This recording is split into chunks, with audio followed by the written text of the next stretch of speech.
Gaza में हालात बदतर हो रहे हैं। लगातार बमबारी और सैन्य हमलों के कारण आम लोग, खासकर महिलाएं, बच्चे और बुजुर्ग, सुरक्षित स्थानों की तलाश में घर छोड़ने को मजबूर हैं। पत्रकारों ने बताया कि गाजा में रहना और काम करना बेहद मुश्किल है, क्योंकि वहां हर पल हमले का खतरा है और खाने पीने जैसी बुनियादी सुविधाएं भी नहीं हैं। अफगानिस्तान में भूकंप ने भारी तबाही मचाई, जिसमें 1,411 लोगों की मौत और 3,124 लोग घायल हुए। इस भूकंप के झटके मध्य प्रदेश से नागालैंड तक महसूस किए गए। अमेरिका में गाजा का भविष्य तय करने के लिए ट्रंप एक बड़ी बैठक करने जा रहे हैं, जिसका असर मध्य पूर्व की स्थिति पर पड़ सकता है। गाजा में हालात दिन ब दिन बदतर होते जा रहे हैं। इजरायली सेना की लगातार बमबारी और सैन्य कार्रवाइयों के कारण आम नागरिक, विशेष रूप से महिलाएं, बच्चे और बुजुर्ग, अपने घरों को छोड़कर सुरक्षित स्थानों की तलाश में पलायन कर रहे हैं। बीबीसी हिंदी की एक रिपोर्ट के अनुसार गाजा में पत्रकारों के लिए काम करना और आम लोगों के लिए जीवित रहना बेहद मुश्किल हो गया है। हर पल हमले का खतरा बना रहता है और खाने पीने जैसी बुनियादी सुविधाएं लगभग खत्म हो चुकी हैं। स्थानीय लोगों का कहना है कि भूख और बमबारी ने उनके जीवन को नरक बना दिया है। सोशल मीडिया प्लेटफॉर्म एक्स पर कई पोस्ट में गाजा गाजा की स्थिति को दर्दनाक और अमानवीय बताया गया है। एक यूजर ने लिखा कि गाजा, जो हिरोशिमा से 3 गुना छोटा क्षेत्र है, पर इजरायल ने करीब 6 परमाणु बमों के बराबर विस्फोटक बरसाए हैं, जिसके कारण लगभग 1 लाख लोगों की मौत हो चुकी है। हालांकि यह आंकड़ा स्वतंत्र रूप से सत्यापित नहीं है और इसे सावधानी के साथ देखना चाहिए। एक अन्य पोस्ट में कहा गया कि गाजा के लोग भूख से मर रहे हैं और वैश्विक समुदाय की चुप्पी को इंसानियत की हार के रूप में देखा जा रहा है। गाजा सिटी पर इजरायली सेना की कार्रवाई पहले से ही शुरू हो चुकी थी, जैसा कि 21 अगस्त 2025 की एक पोस्ट में बताया गया। इस कार्रवाई के कारण 10 लाख से अधिक लोग प्रभावित हुए हैं और भारी बमबारी के बीच लोग पलायन कर रहे हैं। स्थानीय अधिकारियों के अनुसार गाजा पहले ही कई दिनों तक लगातार हमलों का सामना कर चुका है, जिसने बुनियादी ढांचे को पूरी तरह नष्ट कर दिया है।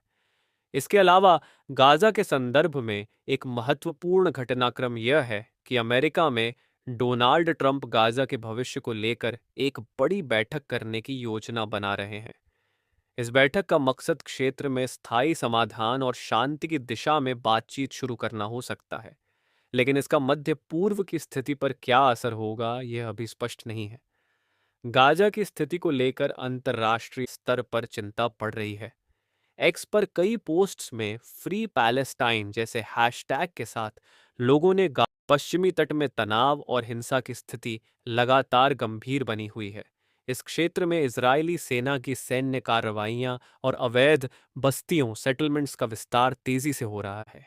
20 अगस्त 2025 को न्यूयॉर्क टाइम्स की एक रिपोर्ट के अनुसार इजरायल ने पश्चिमी तट में 3,400 नई आवास इकाइयों के साथ एक नई बस्ती को मंजूरी दी है, जिसे अंतर्राष्ट्रीय समुदाय द्वारा अवैध माना जाता है। यह कदम दो राज्य समाधान की संभावनाओं को और कमजोर करता है, क्योंकि यह फिलिस्तीनी क्षेत्रों को और अधिक खंडित करता है। इजरायली वित्त मंत्री बेजालेल स्मोटरिच ने इसे फिलिस्तीनी राज्य के विचार को खत्म करने की दिशा में एक कदम बताया। इसके साथ ही इजरायली सेना ने पश्चिमी तट के उत्तरी हिस्सों, विशेष रूप से जेनिन और नबलुस जैसे क्षेत्रों में बड़े पैमाने पर सैन्य अभियान चलाए हैं।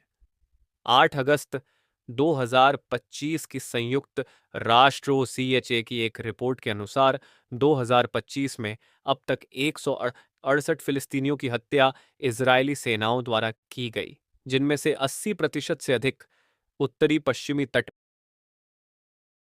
तट में, विशेष रूप से जेनिन में हुई हैं। इसके अलावा इजरायली बस्तीवासियों, सेटलर्स ने 40 से अधिक हमले किए, जिनमें आगजनी और संपत्ति को नुकसान शामिल है। नबलुस में एक फिलिस्तीनी व्यक्ति की हत्या एक बस्तीवासी द्वारा की गई। रामल्लाह में 29 अगस्त 2025 को इजरायली सेना ने एक दुर्लभ दिन के समय छापेमारी की, जिसमें फिलिस्तीनी रेड क्रिसेंट के अनुसार 19 लोग घायल हुए, जिनमें से कुछ को गोलीबारी, रबर बुलेट्स, आंसू गैस और श्रापनल से चोटें आईं। इस छापेमारी के दौरान एक डीडब्ल्यू पत्रकार दल पर भी इजरायली सैनिकों ने आंसू गैस से हमला किया। हालांकि वे स्पष्ट रूप से प्रेस चिह्नित गियर पहने हुए थे। OCHA की 21 अगस्त 2025 की रिपोर्ट के अनुसार इसराइल का E1 बस्ती योजना, जो पूर्वी यरूशलेम में उन्नत की जा रही है, पश्चिमी तट को उत्तरी और दक्षिणी हिस्सों में प्रभावी रूप से विभाजित कर देगी। यह योजना 18 फिलिस्तीनी बेडौइन समुदायों के जबरन विस्थापन का जोखिम बढ़ाती है और एक सतत फिलिस्तीनी राज्य की संभावनाओं को और कमजोर करती है। इसके अलावा 2025 में अब तक 1000 से अधिक बस्तीवासी हमलों में 11 फिलिस्तीनियों की मौत और लगभग 700 लोग घायल हुए हैं। पानी की कमी भी एक प्रमुख समस्या है।